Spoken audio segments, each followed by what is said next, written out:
Hello everyone, welcome to Daily Bites. Daily Bites में आप सभी का स्वागत है। इस वीडियो में हम सीटेट मैथ्स का error and analysis related aspects of learning and teaching वाला टॉपिक देखने वाले हैं।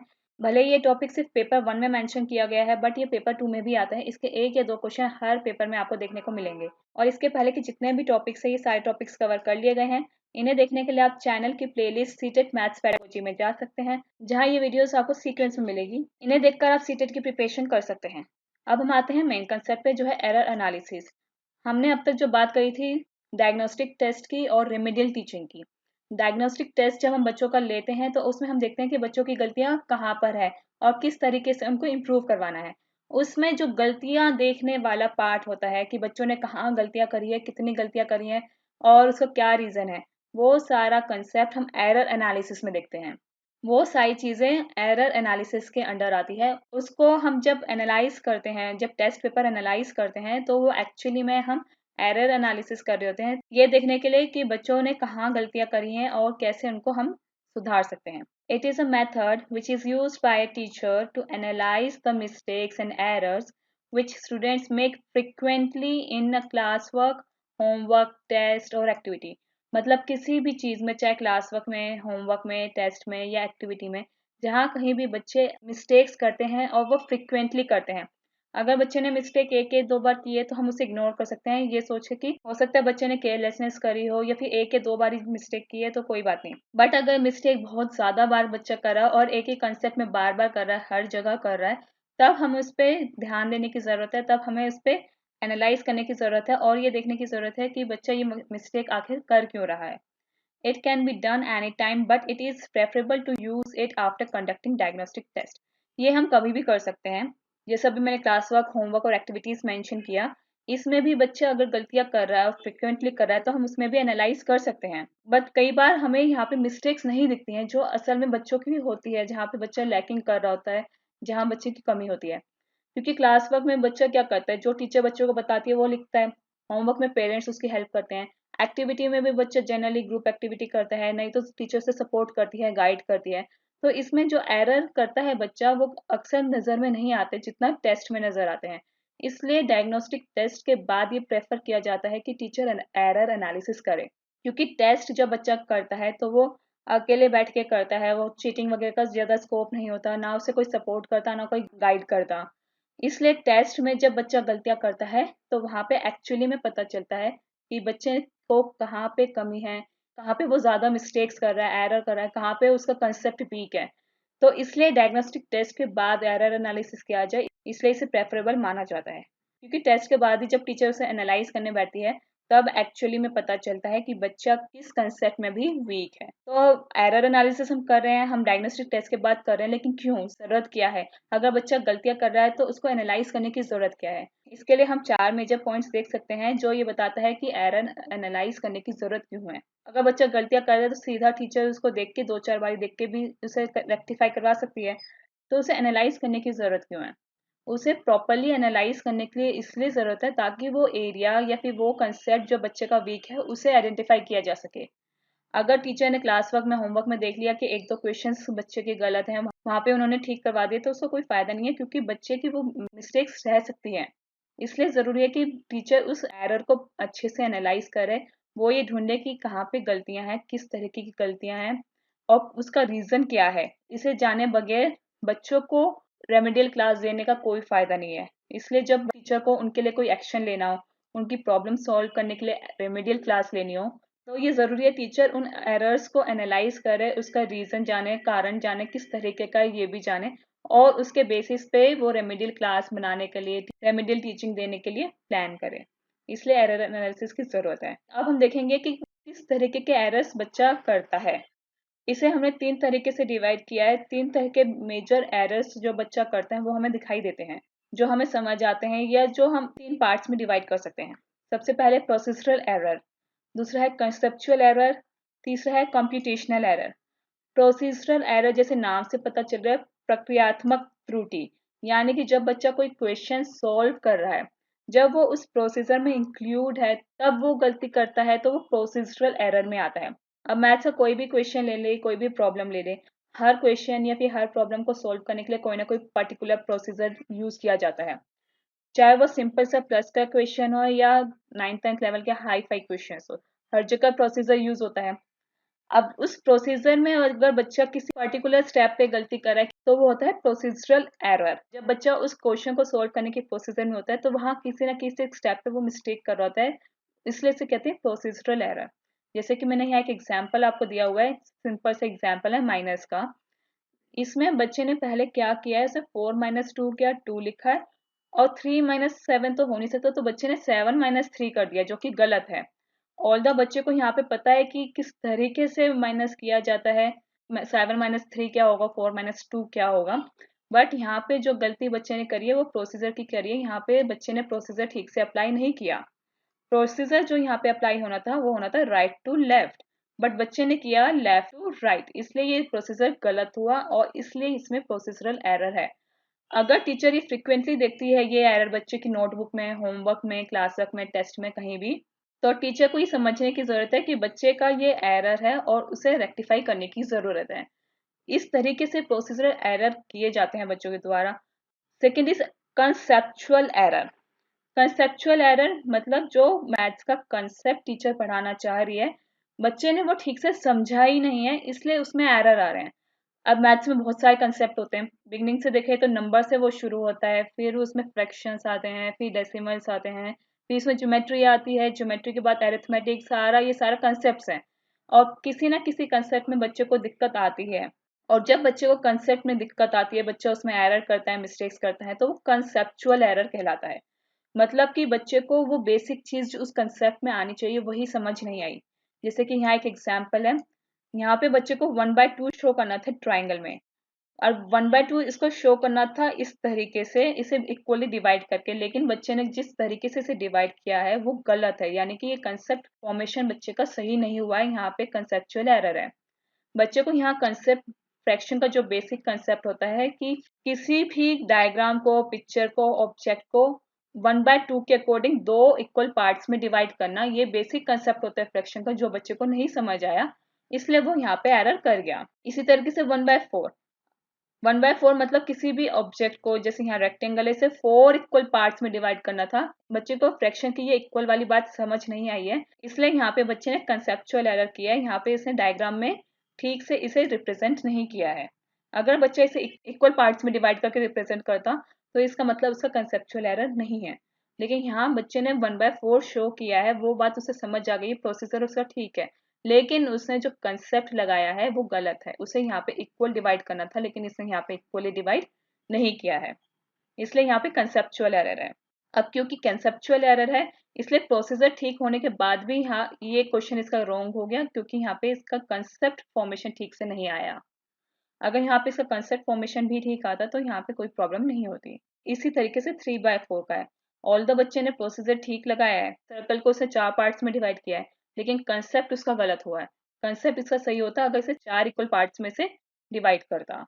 अब है कंप्यूटेशनल एरर। कंप्यूटेशनल एरर जिसे पता चल रहा है कि कैलकुलेशन में बच्चा एरर करता है।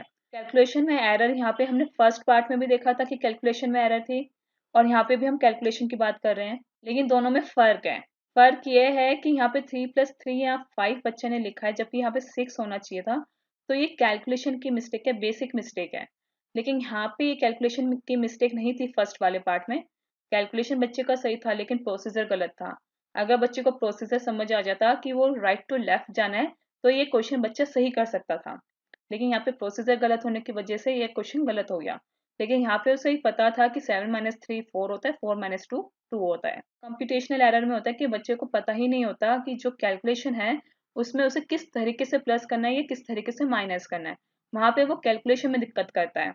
इस तरीके से एरर्स 3 पार्ट्स में डिवाइड है, पहले प्रोसीजरल, दूसरा कंसेप्चुअल, तीसरा कंप्यूटेशनल। इसके बेसिस पे क्वेश्चन पूछे जा सकते हैं सीटेट के पेपर में, जिसमें आपको दिया जा सकता है कि बच्चे ने ये वाला एरर किया है, ये कौन से तरीके का एरर है, प्रोसीजरल है, कंसेप्चुअल है, कंप्यूटेशनल है, या एक और वो नाम दे देंगे। तो आपको वो क्वेश्चन समझते हुए बताना है कि वो किस तरीके का एरर है। अब कंप्यूटेशनल एरर जो है वो हम प्रोसीजरल एरर में भी डाल सकते हैं। वो कैसे? अगर ये कंसेप्ट बच्चे को फर्स्ट क्लास में पढ़ाया जा रहा है, फर्स्ट क्लास में बच्चे को 3+3 समझाया जाएगा, अगर वहां पे बच्चा प्रोसीजर गलत करता है तो ये प्रोसीजरल एरर में आ जाएगा। लेकिन अगर ये बच्चा 5th क्लास में एरर करता है तो ये कंप्यूटेशनल एरर कहलाएगा, क्योंकि 5th क्लास के बच्चे को 3+3=6 होता है, ये पता होना चाहिए और पता भी होता है। लेकिन बच्चा कई बार केयरलेसनेस में या फिर जल्दबाजी में ये मिस्टेक कर जाता है। इस तरीके से एक ही एरर 2-3 जगह देखी जा सकती है। लेकिन इन एरर्स के होने के रीजन क्या है, बच्चा क्यों ये गलतियां करता है? इसके भी कई रीजंस हैं, कई कारण हैं जिसके कारण बच्चा ये कंप्यूटेशनल एरर, प्रोसीजर एरर या फिर कंसेप्चुअल एरर करता है। इसके रीजन है जैसे कि यहाँ कुछ मेंशन किए गए हैं, बहुत कॉमन कॉजेज हैं। इनके कारण बच्चा अक्सर ये एरर करता है पेपर में। जैसे मान लीजिए स्टूडेंट को कंसेप्ट ही समझ नहीं आया, कंसेप्ट ही नहीं समझ आया तो कंसेप्चुअल एरर आएगा ही आएगा। अगर बच्चे को वो कंसेप्ट समझ नहीं आया तो हो सकता है कि वो बच्चा प्रेजेंट ही ना हो क्लास, इसलिए उसे वो उस कंसेप्ट के बारे में नहीं पता हो। इसलिए भी जब टेस्ट लिया गया या फिर वो 2-3 दिन बाद क्लास में आया तो उसने वो मिस्टेक्स करी। हो सकता है वो क्लास में अटेंटिव ना हो, क्लास में आया था लेकिन वो अटेंटिव नहीं था, इसलिए भी एरर हो सकता है। हो सकता है कि टीचर ने उस लर्निंग स्टाइल को अडॉप्ट नहीं किया जिसके बेसिस पे बच्चा सीखता है, क्योंकि हर लर्नर का अपना लर्निंग स्टाइल होता है। अगर टीचर ने किसी एक पर्टिकुलर मेथड से पढ़ा दिया तो हो सकता है कि जिस बच्चे को वो मेथड ना समझ आता हो, ना सेटिस्फेक्टरी लगता हो, तो उसे ना समझ आया हो। इसलिए बार बार कहा जाता है कि टीचर को इंडिविजुअल नीड्स के अकॉर्डिंग बच्चों को पढ़ाना चाहिए, उनका लर्निंग स्टाइल ध्यान में रखते हुए पढ़ाना चाहिए। हो सकता है बच्चे को मैथ्स का डर हो, क्योंकि ये बहुत कॉमन रीजन है जिसके कारण बच्चा अक्सर गलतियां करता है। और अगर बच्चे को मैथ्स से डर लगता है तो वो सिंपल से सिंपल कंसेप्ट में, क्वेश्चन में, वहां पे भी वो एरर करेगा और छोटी छोटी एरर करेगा, अगर बच्चे को मैथ से डर लगता होगा तो। और इसी तरीके से एक और है डिस्कैलकुलिया।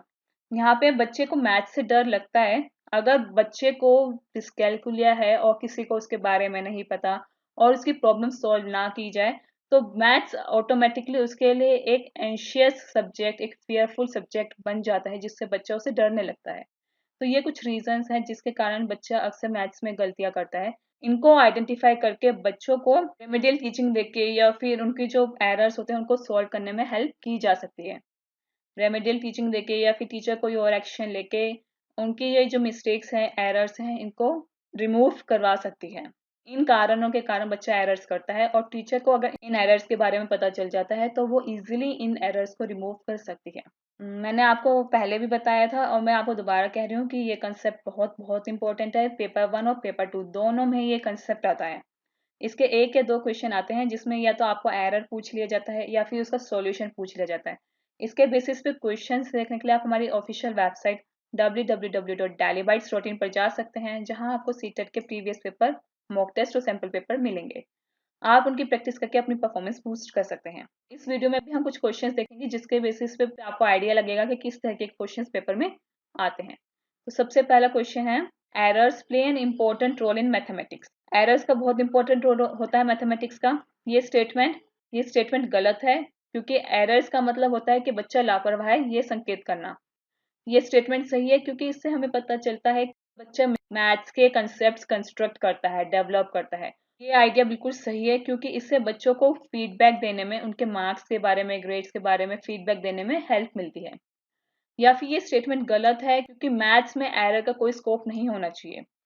इन चारों स्टेटमेंट में से कौन सी स्टेटमेंट है जो errors play an important role के बारे में बताती है? वो स्टेटमेंट है स्टेटमेंट नंबर 2। क्योंकि अगर बच्चा मिस्टेक करेगा तो हमें पता चलेगा कि बच्चे के पास अपना आइडिया है, थिंकिंग है, जिसके बेसिस पे वो खुद मैथ्स के कंसेप्ट कंस्ट्रक्ट करता है, डेवलप करता है। और हम उसका मार्गदर्शन कर पाएंगे, सही दिशा दिखा पाएंगे कि किस तरीके से वो मैथ्स के कंसेप्ट को खुद कंस्ट्रक्ट कर सकता है। इसलिए इसका ऑप्शन नंबर 2 करेक्ट है। नेक्स्ट है, ये बिल्कुल वैसे ही क्वेश्चन है जो अभी हमने डिस्कस किया था प्रोसीजरल एरर वाला। इसमें बताया गया कि बच्चे ये वाली मिस्टेक करता है, 83 - 27 = 64। ये वाला पॉइंट अभी हमने डिस्कस किया था। तो इस स्टेटमेंट से बच्चों की जो लर्निंग बनती है सब्ट्रैक्शन के बारे में, उसके बारे में ये हमें क्या आइडिया देता है? क्या ये हमें बताता है कि बच्चा मिसकंसेप्ट करता है प्लेस वैल्यू को in the process of subtraction? Subtraction में या एडिशन में कोई सा भी ले लीजिए, इसमें दोनों तरह के क्वेश्चन आए हुए हैं। उसमें प्लेस वैल्यू का जो आइडिया होता है वो बच्चे का गलत है। या स्टेटमेंट नंबर 2 कहती है कि the child does not know how to subtract. बच्चे को पता ही नहीं कि सब्ट्रैक्ट कैसे करना है। थर्ड स्टेटमेंट कहते हैं the child knows the process of subtraction of 2 digit number. ये गलत है, बिल्कुल गलत है, क्योंकि बच्चे का आंसर गलत आ रहा है तो इसका मतलब बच्चे को उस प्रोसेस के बारे में नहीं पता है। It is a mistake, it can be rectified by repeated practice. ये भी गलत है क्योंकि रिपीटेड प्रैक्टिस करवाने से पहले हमें रेमेडियल एक्शन लेना पड़ेगा, और रेमेडियल एक्शन हम जब लेंगे जब हमें इसका रीजन पता चलेगा। और इसका एक्चुअली में रीजन है कि बच्चे को प्लेस वैल्यू के बारे में नहीं पता, उसे नहीं पता कि हम राइट टू लेफ्ट जाते हैं माइनस प्लस करते वक्त। ये इसका एरर है, ये इसका मिसकंसेप्शन है, इसे रेक्टिफाई करने की जरूरत है। तो option number 1 is correct. Next is when asked to write 44, जब बच्चे को 44 लिखने के लिए कहा गया सेकेंड ग्रेड के स्टूडेंट को, यानी जो बच्चा दूसरी क्लास में है उसको, तो उसने 404 लिखकर उसे रिप्रेजेंट किया। उनका आंसर आप कॉपीज में करेक्ट करेंगे? नहीं, अगर आप उसे खुद करेक्ट कर देंगे तो बच्चे को नहीं पता चलेगा कि उसे कैसे सही करना है या इम्प्रूव करना है। आप उसे कंक्रीट मटेरियल दिखाकर उसे उस सिद्धांत के बारे में बताएंगे कि किस तरीके से 44 लिखा जाता है। तो आप उस बच्चे को करेक्ट किए गए स्टूडेंट्स के साथ या करेक्ट किए गए बच्चों के साथ मर्ज कर देंगे, ग्रुप कर देंगे। बिल्कुल गलत, आप ऐसा नहीं कर सकते क्योंकि बच्चे का आंसर गलत है। आप उसे कहेंगे कि आप खुद जाके आंसर ढूंढो, ये भी नहीं कर सकते क्योंकि सेकेंड ग्रेड का स्टूडेंट है, सेकेंड ग्रेड का बच्चा, सेकेंड क्लास का बच्चा अभी इस कैपेबल नहीं होता कि वो खुद आंसर ढूंढ सके। तो इसका करेक्ट आंसर हुआ कि आप उसे कंक्रीट ऑब्जेक्ट्स दिखाकर, कंक्रीट मटेरियल दिखाकर आप उसे उस सिद्धांत के बारे में बताएंगे जो प्लेस वैल्यू या फिर नंबर सिस्टम के बारे में बताता है। तो इसका करेक्ट आंसर है 2। कंक्रीट मटेरियल कैसे यूज करेंगे? आप उसमें एबेकस दिखा सकते हैं, एबेकस के जरिए आप उसे बता सकते हैं, या फिर आप उसे फ्लैश कार्ड्स दिखा सकते हैं, फ्लैश कार्ड के जरिए भी बता सकते हैं कि किस तरीके से 44 रिप्रेजेंट किया जाता है। और भी मटेरियल्स है, इस तरीके से आप इसको यूज कर सकते हैं बच्चे को नंबर सिस्टम के बारे में या नंबर नेम के बारे में, प्लेस वैल्यू के बारे में बताने के लिए। अब तक के लिए इतना ही दोस्तों, बने रहिए हमारे साथ व्हाट्सएप, फेसबुक, इंस्टाग्राम, टेलीग्राम पे। इनके लिंक्स आपको डिस्क्रिप्शन बॉक्स में मिल जाएंगे। Thank you and have a nice day. Stay blessed, stay tuned.